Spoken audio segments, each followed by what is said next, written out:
Ok. Muy bien. Así es que si pudiéramos pasar ya a la siguiente gráfica para entrar ya en materia con los participantes y para ver que lo que voy a compartir hoy con ustedes es lo que se llama el ciclo del discipulado, que tiene, si podemos ir a la primera, si podemos regresar si vamos a la segunda, en donde está el ciclo del discipulado.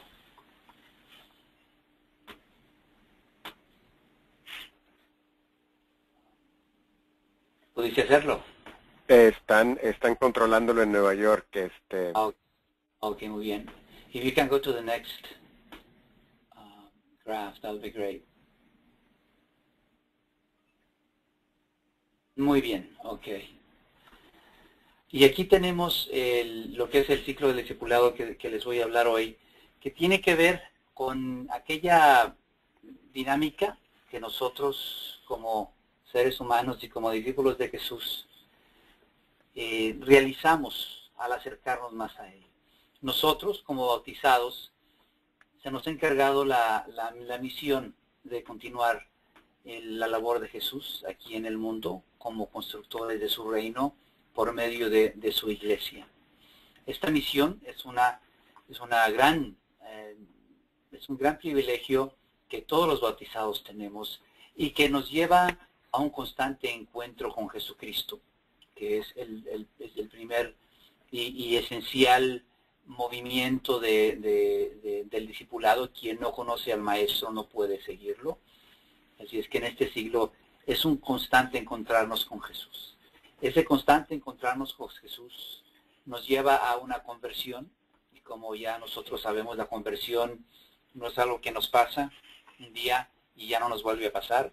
La conversión es un proceso constante, es un constante y diario redescubrir de cómo nosotros de mejor manera podemos hacer de nuestras vidas un camino de Jesús. La conversión, que es constante, nos lleva a la comunión, a la comunidad.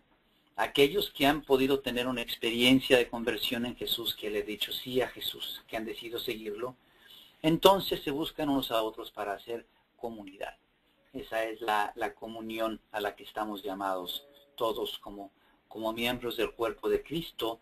Aquí el énfasis es en el sacramento de la Eucaristía, de la comunión, en donde nosotros nos hacemos cada vez más comunidad, cada vez más uno con todos los bautizados que forman parte del cuerpo de Cristo. Y es en esta comunidad que va creciendo que podemos ser solidarios los unos con los otros. Cuando no hay un sentido de comunidad, es muy difícil tener un sentido de solidaridad con los otros. Y eso nos lleva a la misión. Así es que este es el ciclo de discipulado, misión, encuentro personal con Jesucristo, que lleva a la conversión, que lleva a la comunidad, que lleva a la solidaridad y que nos regresa a la misión. Este círculo se puede llevar a cabo en todos los ministerios, en todos los momentos de nuestra vida. Ustedes seguramente, la mayoría trabajan en el ministerio de la catequesis o de la formación. Y este ciclo se aplica de manera muy concreta a nosotros entender ese ministerio como parte de la misión de Jesús. Y en la medida en que nosotros podamos presentar a un Jesucristo vivo, crear las condiciones para que nuestros educandos, ya sea jóvenes, niños o adultos, tengan un encuentro personal con Jesús a través de la oración, de la lectura de la palabra, del aprendizaje de las verdades de la fe, etc. En la medida en que ellos tengan esa experiencia de Jesús, podrán seguir creciendo en ese proceso de conversión, comunidad y solidaridad. Podemos pasar a la siguiente diapositiva, the next one, y vamos a ver de manera un poquito más clara lo que es el discipulado. El discipulado viene de la palabra aket en griego, que significa estudioso, seguidor o devoto. En este tiempo de Cuaresma, pues obviamente nos ocupa ser más cercanos a ese maestro, nosotros como discípulos, lo que implica el estudio, lo que implica esa devoción que nosotros tenemos con Jesús. Tomando en cuenta la noticia que recibimos hoy en el mundo católico y en el mundo en general, ante la renuncia del Santo Padre, quien nos da ejemplo de ser un discípulo que a través de su ministerio petrino como Papa de la Iglesia es el discípulo que da ejemplo de discipulado, y lo cual implica un profundo conocimiento de Jesús, un profundo conocimiento de su misión y compromiso con ella. Nuestro discipulado es con Jesús y nos lleva al Evangelio, nos lleva a ser seguidores de Jesús, a ser portadores de la nueva palabra, de la nueva. Quien tiene una relación personal con Jesús puede comprometerse a cumplir con su misión.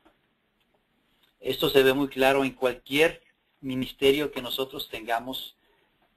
Tenemos esas tres dimensiones que pueden ser también obviamente ubicadas como las verdades teologales, la fe, la esperanza y el amor o la caridad. Pero aquí se entienden de manera concreta a qué nos referimos con cada una de ellas en el sentido relacional. La fe, de esta manera, es conocer a Jesús personalmente y confiar en Él. Generalmente nosotros hacemos el énfasis en ver en lo que no se ve. Eso es tener fe.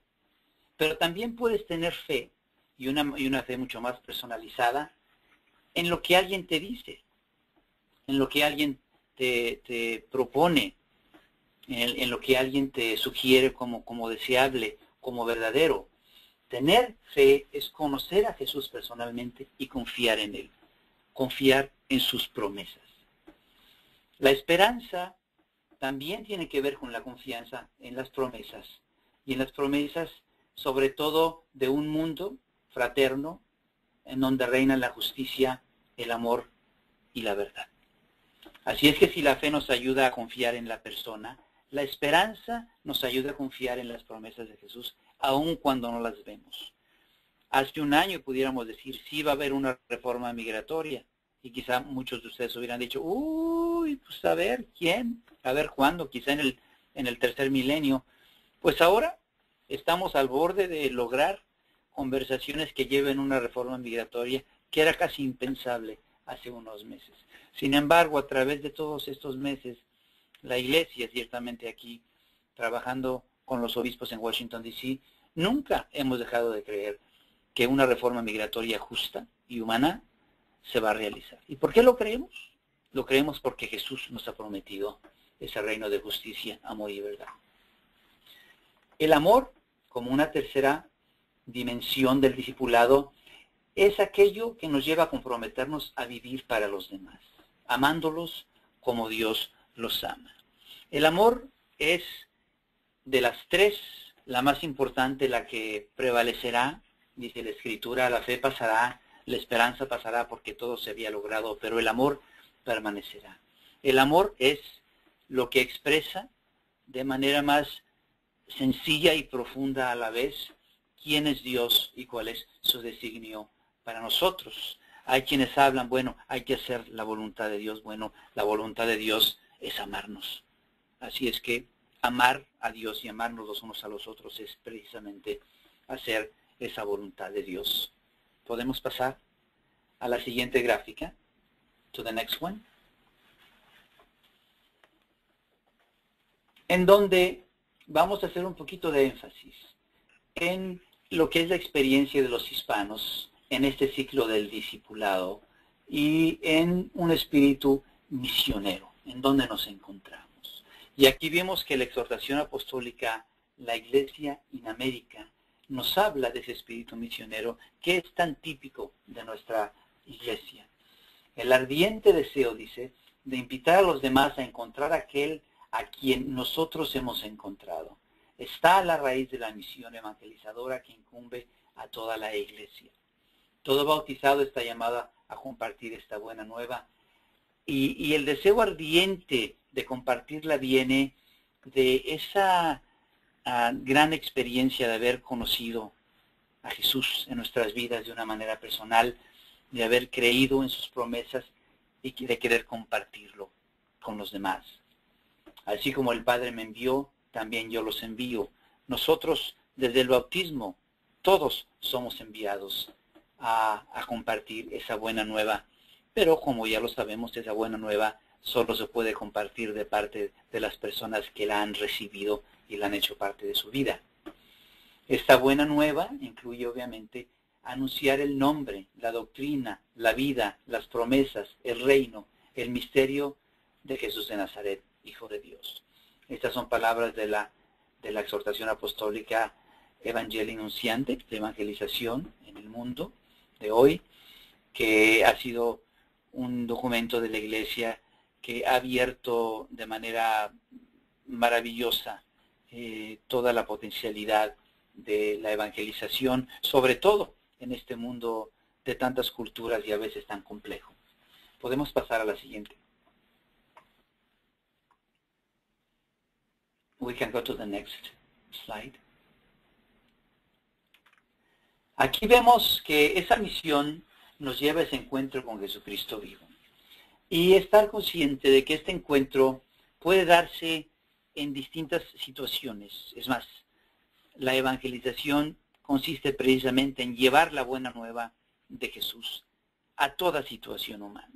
Aquí vemos en esta gráfica algunas de esas situaciones: los grupos parroquiales, los movimientos eclesiales o apostólicos, los grupos juveniles, el trabajo con jóvenes adultos, los espacios eclesiales que se generan para el ministerio de acompañamiento en distintos aspectos. Aquí podemos hablar de manera concreta, ustedes quieren, de la catequesis, ya sea en un salón de clases, ya sea en la cárcel, con los presos, ya sea en un campo de trabajadores, o en la educación con adultos, o en la misma casa, porque vamos viendo que ya la catequesis familiar está resurgiendo, gracias a Dios, en muchas comunidades, porque se está tratando de recuperar esa vocación de primeros y primarios formadores en la fe que tenemos todos los padres en nuestros hogares.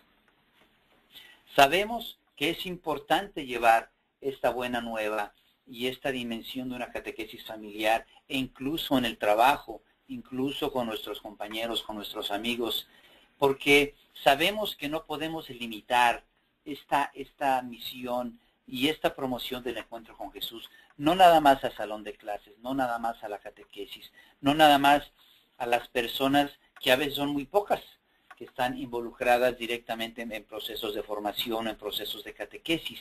No podemos considerar esta enseñanza y esta oportunidad de encuentro con Jesucristo vivo nada más en el templo, o en la escuela católica, o en los grupos eclesiales. El encuentro con Jesucristo vivo se tiene que dar en casa, se tiene que dar en el trabajo, en el vecindario, incluso en la misma elaboración de las leyes, cuando, utilizando las enseñanzas de la Iglesia, proponemos que haya leyes que respeten la dignidad del ser humano.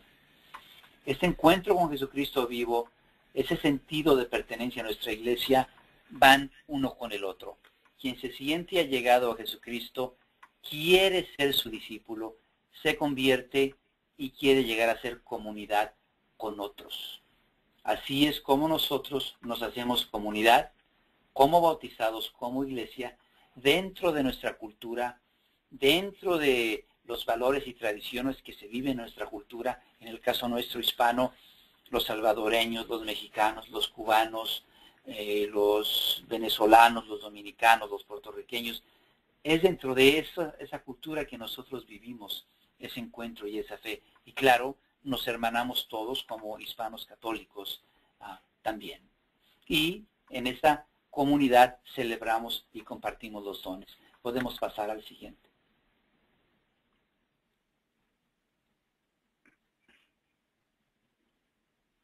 La siguiente gráfica nos lleva de la conversión el encuentro nos lleva a la conversión. Si no hay encuentro con Jesús, no hay conversión cristiana. La conversión se puede definir de acuerdo al término griego, la palabra es metanoia, que quiere decir cambio de mentalidad, cambio de pensar. No se trata solo de un modo distinto de pensar, sin embargo, incluye también una revisión del propio modo de actuar a la luz de los criterios del Evangelio. Es un cambio de vida, es un cambio de corazón. Es algo que te transforma. Les comento que estuve yo hace menos de 10 días en una diócesis allá en el oeste, y estaba platicando con la directora de una escuela católica, que me decía, es que Alejandro, ha sido algo maravilloso. En los últimos años pasamos de tener el 5% de los estudiantes que eran hispanos al 30% de los estudiantes que ya son hispanos. Y me dijo, yo le pregunté, bueno, ¿qué tan difícil ha sido? Ha sido difícil y ha habido que haber muchos cambios. Y el primer cambio fue conmigo.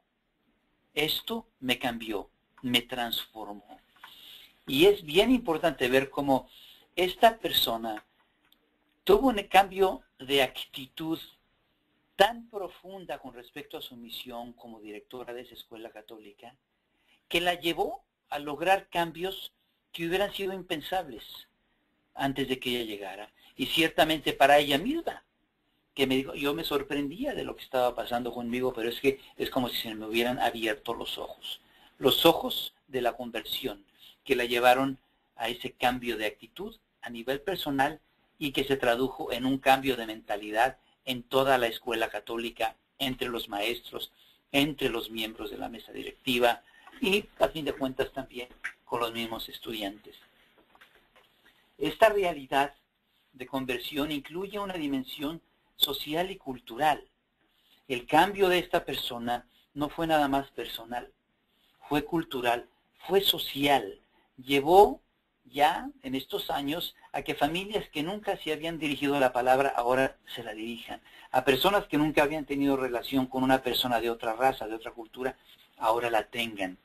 También implica una revisión crítica de la cultura y de la sociedad en la que nos encontramos. Para nosotros, una visión crítica de nuestra cultura hispana, que tiene cosas maravillosas y cosas que hay que cambiar, y también una visión crítica de la cultura en Estados Unidos. Nosotros vemos desde el Evangelio estas realidades y nos lleva a cuestionarnos muchas cosas. En el caso de esta maestra, ella se cuestionó cómo es posible que haya un puñado de hispanos en mi escuela cuando toda la parroquia está llena de familias hispanas. Entonces ella empezó a cuestionarse por qué eso estaba sucediendo y esa la llevó al cambio. Esta visión crítica sí promueve nuestro crecimiento e integración saludables. También se logra a través de un proceso de inculturación que fomenta la transformación íntima de las culturas por medio de los valores cristianos e integra esos valores en cada cultura. Se pudiera decir, en el caso de esta maestra, que había ciertos valores que se vivían en esa escuela que eran y siguen siendo reflejo del Evangelio, pero había otros que no. Y uno de esos valores que no era reflejo del Evangelio era que era una escuela muy exclusiva, una escuela que dejaba a muchas familias y a sus hijos fuera de esta experiencia, y eso había que cambiarlo. Era la cultura de una escuela que no le daba la bienvenida al inmigrante, y ahora ya se la da. Esta escuela ahora es mucho más católica de lo que era hace 7 años cuando llegó esta directora. ¿Por qué? Porque es más inclusiva, porque refleja más la diversidad humana que está presente en esa parroquia y las relaciones interculturales que se están dando entre los estudiantes y también los maestros.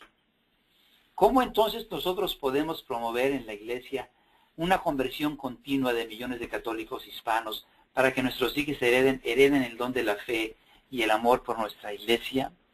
Porque es importante tener en cuenta que el cambio en este ejemplo no nada más se dio con la directora de la escuela y con sus maestros y entre los mismos estudiantes, sino que también se dio, y de manera fundamental, porque sin esto no hubiera logrado el éxito de este 30% de aumento, si no hubiera habido un cambio en los padres de familia de los niños hispanos.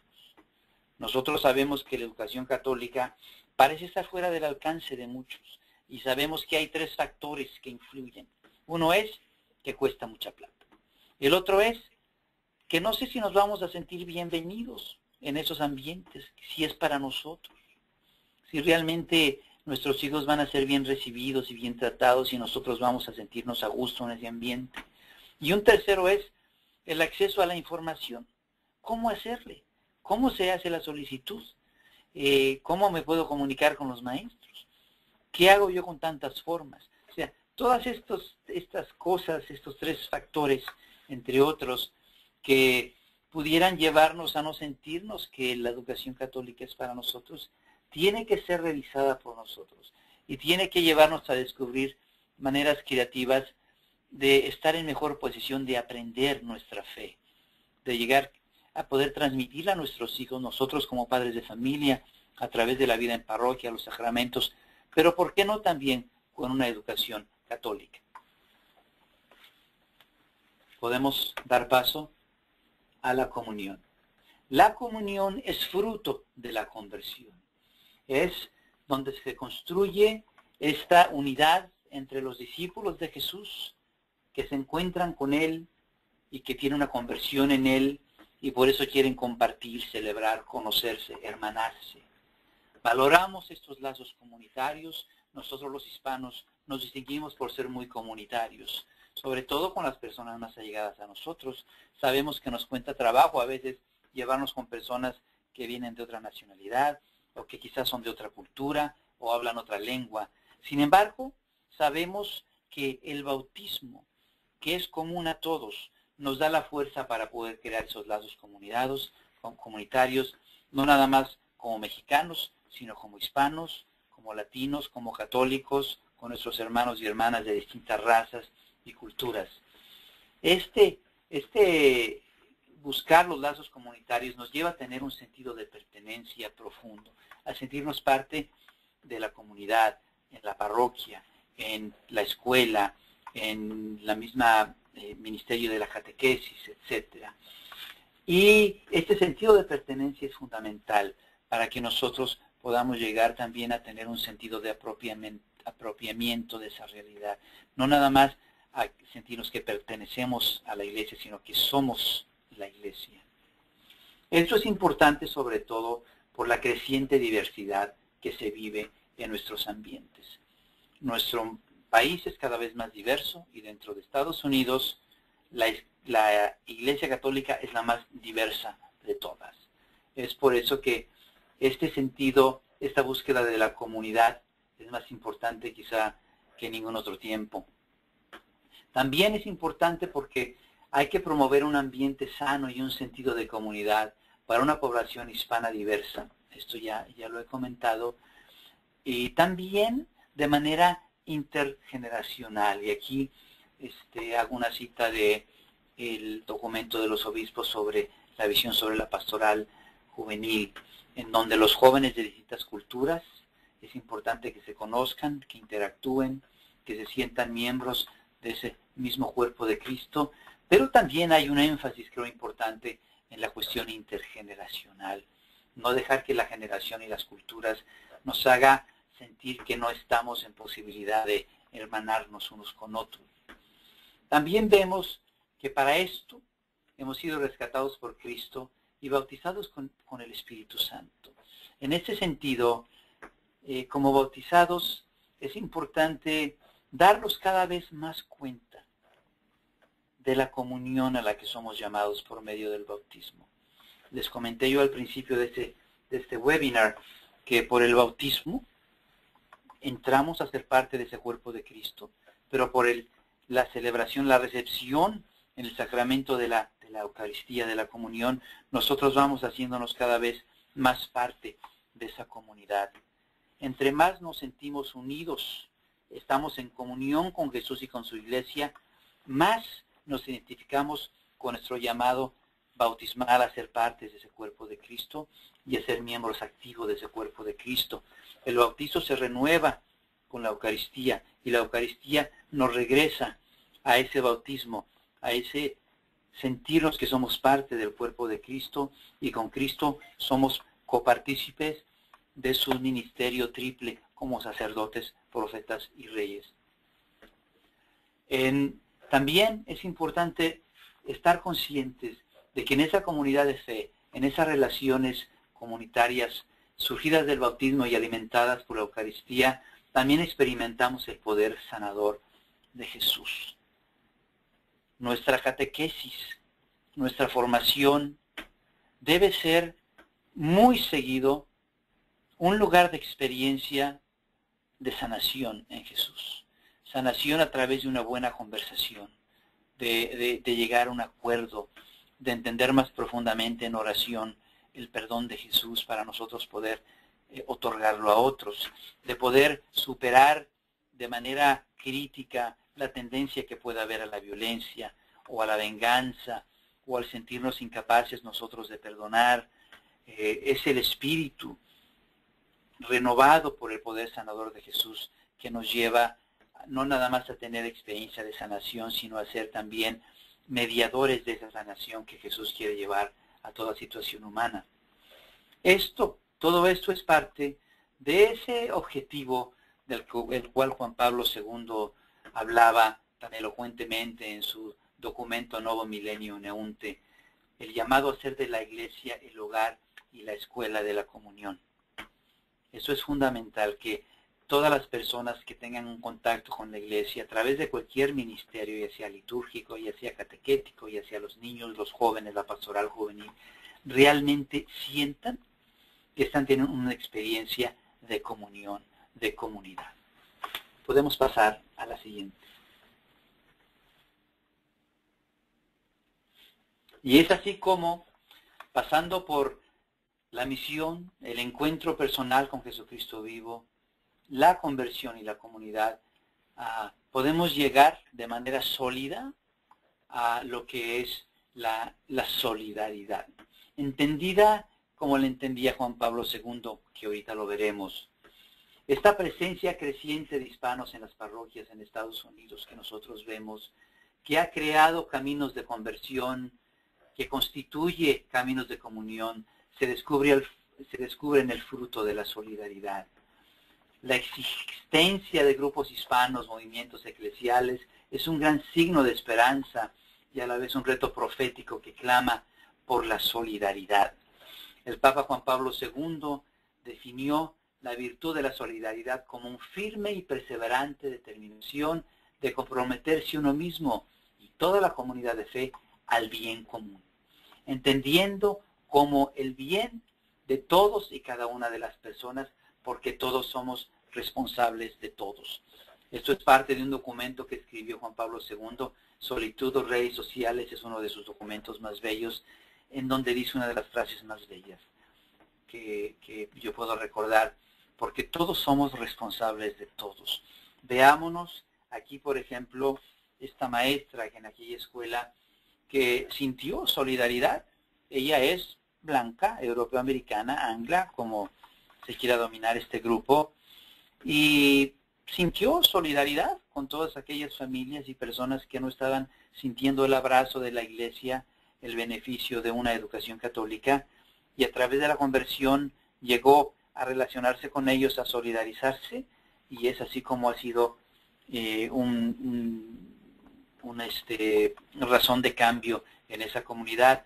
También podemos verlo aquí, ahorita que se está empezando a generar la reforma migratoria. Yo hoy mismo le mandé a todos los directores de la pastoral hispana en el país un memorándum invitándolos a que manden tarjetas para apoyar una reforma migratoria justa y humana, y a compartir esta tarjetita, enviársela a sus senadores y diputados, pero también compartirla con sus hermanos y hermanas en las parroquias, porque es importante para lograr esta reforma migratoria que no sea nada más el deseo y la preocupación de los inmigrantes o de los hispanos, sino de todos los católicos. Nosotros estamos conscientes que si hay una solidaridad con los inmigrantes de parte de todos los católicos en este país, entonces tendremos una muy buena reforma migratoria.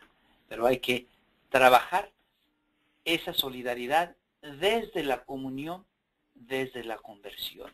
Si nosotros seguimos ignorándonos en las parroquias, si seguimos evitando el hablar con gente que son distintos a nosotros, no podemos crear hermanarnos en una comunidad, en una comunión, y la solidaridad será algo más difícil de obtener.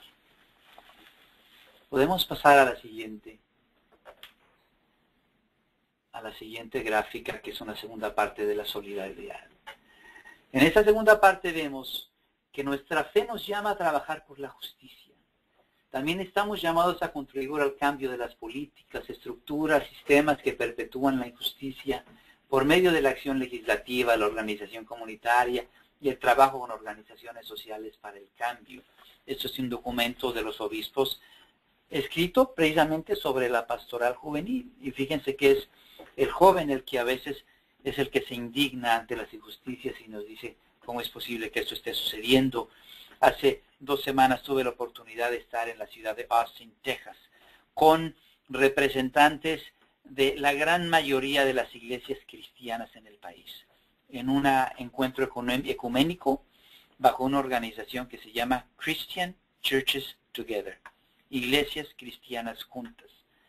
Y por una semana platicamos mucho sobre el tema de la inmigración. Había representantes al más alto nivel de la Iglesia Católica, de nuestros hermanos protestantes, de nuestros hermanos evangélicos y pentecostales, de las iglesias históricas negras, de nuestros hermanos y hermanas de las iglesias ortodoxas. Aquello era una experiencia realmente maravillosa de todos estos cristianos que comparten con nosotros nuestra fe en Jesucristo y nuestro bautizo. Y fue maravilloso cómo, a pesar de las diferencias que pueden haber de una denominación a otra, todos estuvimos de acuerdo y se pudo lograr una declaración común sobre cómo nosotros debemos de promover una pastoral que lleve también a una reforma migratoria que siga unos valores basados en los valores cristianos, en los valores del Evangelio, en la dignidad de la persona. Y se logró esta declaración que ustedes pueden ver en el webpage cctusa.org. Y ahí es maravilloso ver cómo hubo gran solidaridad entre todas estas iglesias que representan a la gran mayoría de los cristianos en este país. Imagínense, si no nada más todos los católicos nos solidarizamos con los 11 millones de inmigrantes y la infinidad de familias que ellos constituyen, sino todos los cristianos del país, olvídense. Entonces, esta gran promesa de unificar a familias que han estado divididas por tanto tiempo se cumplirá. Y esto es un esfuerzo cristiano que tiene también que ver con leyes justas. En el plan pastoral para el ministerio hispano, los obispos nos hablan de una manera muy clara sobre una iglesia que deben ir siguiendo promotora y ejemplo de justicia, que afirma y defiende los derechos y la vida de todas las personas y sus necesidades básicas para tener una vida humana decente. Este es un documento que se llama La presencia hispana en la evangelización en los Estados Unidos. El lograr la vida digna de todos los seres humanos y el respeto de la naturaleza y nuestro mundo son partes fundamentales de la misión del cristiano y son frutos de esta solidaridad de la que nos habla el discipulado. También el documento de los obispos Ya no somos extranjeros nos habla de esta manera. El derecho que tienen todas las personas a emigrar buscando el sustento personal y de sus familias es fuertemente defendido por la Iglesia y está profundamente enraizado en la historia de los Estados Unidos como un país de inmigrante. Este principio, que es un principio católico, lo compartimos nosotros con nuestros hermanos y hermanas de otras denominaciones cristianas y se admiraban y nos decían, pero qué claridad tienen ustedes en la defensa del inmigrante y realmente la enseñanza social de la Iglesia, que es parte de la enseñanza de la Iglesia, nos habla de manera muy clara y directa sobre la responsabilidad que tenemos todos los bautizados de ser solidarios, sobre todo con aquellos quienes más nos necesitan, con el prójimo, con el próximo. Porque acuérdense que en el lenguaje del Evangelio, el prójimo no es el vecino, no es el que conocemos. El prójimo es el que más nos necesita en una situación determinada. Recuerden el pasaje del buen samaritano. El buen samaritano fue responsable, generoso con su prójimo, con su próximo, aquella persona, aquel herido al lado del camino que lo necesitaba en ese momento. La solidaridad tiene que ver sobre todo con nuestra capacidad de amar al prójimo, aquel que más nos necesita. Amor al extranjero. No nada más darle la bienvenida al extranjero, al inmigrante, sino amar al inmigrante. Es a lo que nos llama la solidaridad. Podemos dar vuelta a este más bien ya es el final del PowerPoint. Me gustaría si pudiéramos regresar a esa diapositiva, la número 2, que tiene todo el ciclo, para poder entrar a un tiempo de preguntas con nuestros participantes. Sería una muy buena manera de dedicar los 20 minutos de este tiempo que nos queda en este webinar. Si pudiéramos pasar a esta diapositiva 2. Sí, estamos tratando de organizar eso, pero sí hay unas preguntitas. ¿Te puedo hacer unas preguntitas que nos mandaron? Claro que sí, Víctor. Hace poquito mencionaste un web page y hay una persona que no captó la dirección. ¿Me las puedes volver a dar? Sí, claro, es cctusa.org.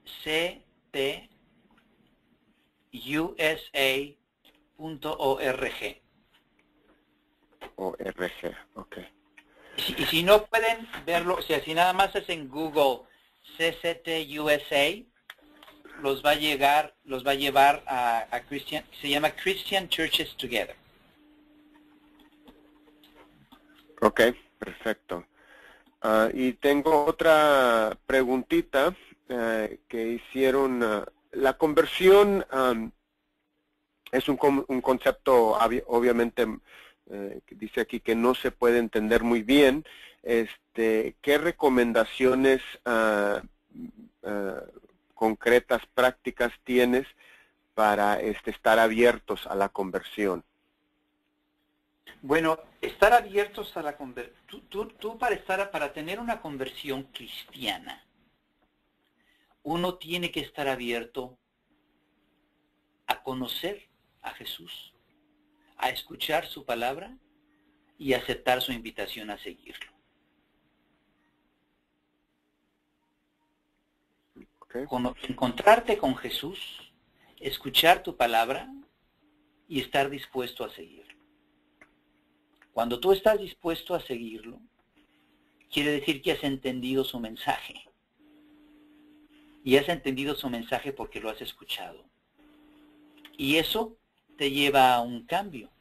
Por ejemplo, si yo soy una persona que ha vivido con la idea de que cuando a ti te lastiman, tienes que lastimar, que cuando a ti te hacen daño, tienes que hacer daño, y cuando tú escuchas que Jesús dice no hay que devolver el mal por mal, y tú lo piensas y llegas a convencerte de que Jesús tiene razón, de que no hay que devolver el mal por mal, sino que hay que amar incluso en momentos difíciles, y estoy dispuesto a yo vivir de esa manera, estoy teniendo una conversión.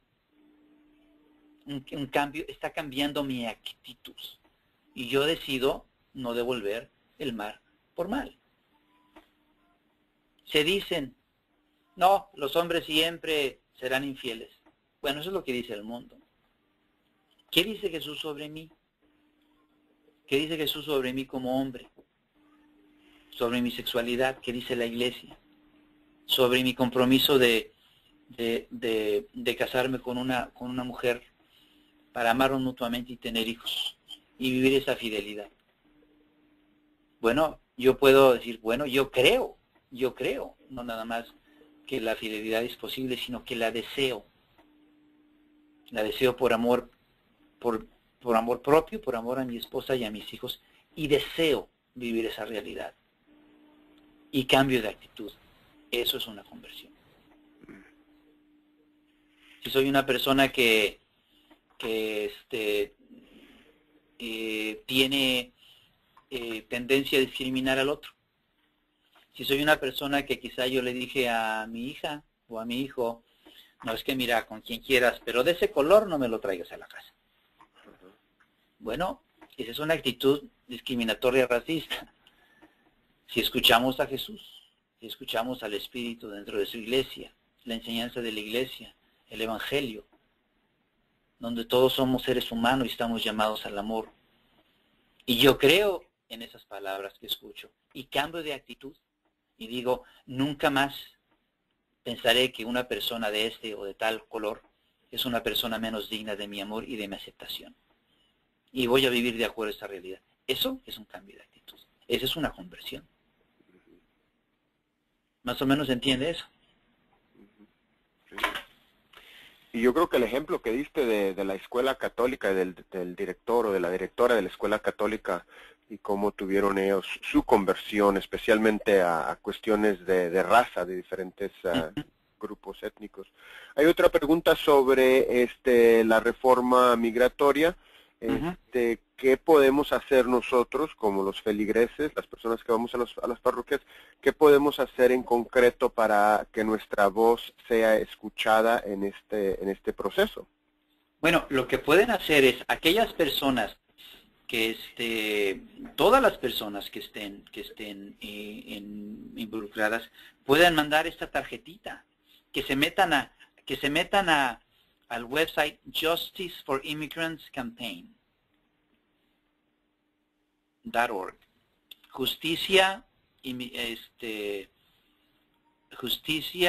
Campaña de justicia para los inmigrantes, que es un portal de la Iglesia Católica.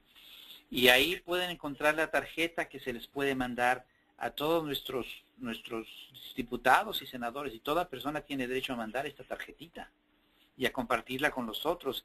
Ahí se ve bien claro cuáles son los puntos que la Iglesia está diciendo que son importantes. Tiene que ser una ley que les permita a los indocumentados, ¿verdad?, los que no tienen regularizada situación, un acceso a la residencia y a la ciudadanía, que sea una ley que le dé prioridad a la unificación de familias, que sea una ley que cree visas de trabajo para personas que tienen distinto tipo de profesión, ¿verdad? No nada más que se limite a los ingenieros y esas cosas, que sea una aplicación que trate a los inmigrantes con dignidad en todo el proceso, etcétera, ¿no? Entonces, lo primero que hay que hacer es qué es lo que la Iglesia y las iglesias, pero la Iglesia Católica en este caso, están diciendo lo que debe ser una reforma migratoria justa y humana. Primero saber en qué consiste y luego poder comunicarla a nuestros elected officials y también compartirla en la parroquia, decirle al párroco que valdría la pena que se hable de esto, que salga en el boletín. O sea que nosotros nos tenemos que mover para que ese mensaje se escuche.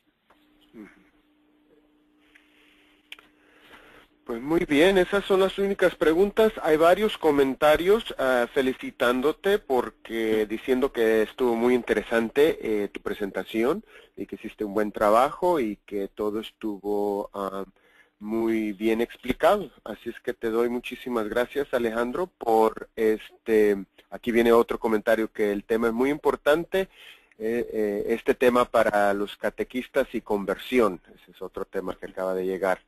Entonces te doy las gracias, Alejandro, por asistirnos, ayudarnos en este proceso de entender cómo podemos caminar con Jesús hoy en Cuaresma. Y para las personas que están con nosotros, muchísimas gracias por estar con nosotros esta noche.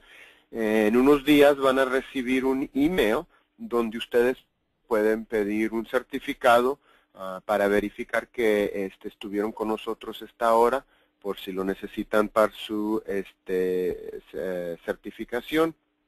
Esta presentación también fue grabada y va a estar en el YouTube, en el sitio YouTube de Sadlier, donde ustedes pueden ir a verlo luego después, o quizás se lo comente a un amigo que quiere escucharlo, lo pueden ir a escuchar y ver las imágenes que compartió Alejandro con nosotros en el YouTube, y también les vamos a mandar un link en el email para que ustedes puedan llegar a ese sitio. Estamos planeando varios webinars en los meses que vienen. Todavía no tenemos en concreto confirmado los presentadores y eso, por eso no sabemos, no les podemos decir nada ahorita exactamente, pero si están atentos a nuestros blogs, como el Celebramos y Compartimos, y a nuestro webpage, ahí pueden recibir información sobre los webinars que vienen en el futuro. Así es que con eso, muchísimas gracias y que tengan una buena noche. Buenas noches a todos.